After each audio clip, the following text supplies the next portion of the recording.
Bitcoin is often criticized because most people will probably never use it the way Bitcoin enthusiasts imagine. Most people are unlikely to run a node.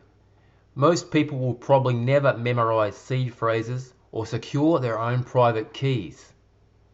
And many people simply do not want the responsibility that comes with fully controlling their own money. But I've started wondering whether that criticism quietly assumes something that may not actually be true. We often assume that important technologies must eventually become universal. That if something really matters, almost everybody will eventually adopt it directly.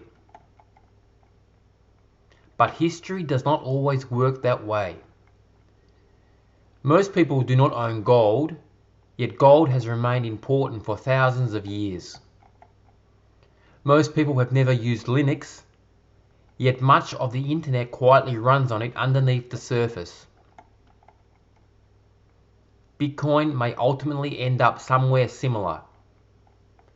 Not necessarily universal, not necessarily used directly by everybody, but still influential in ways that extend beyond the number of people actively engaging with it themselves. And perhaps Bitcoin behaves differently because participation remains voluntary. Nobody is forced to use it.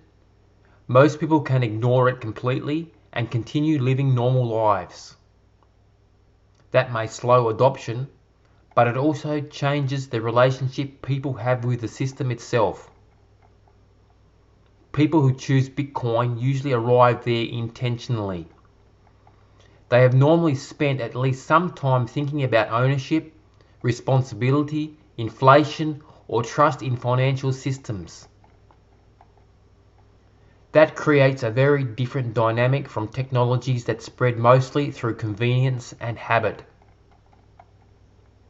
I'm not saying Bitcoin is guaranteed to succeed, but I do think it may be a mistake to judge it purely by whether everybody eventually adopts it. I've written more about this on Substack if you prefer reading. The link is in the description.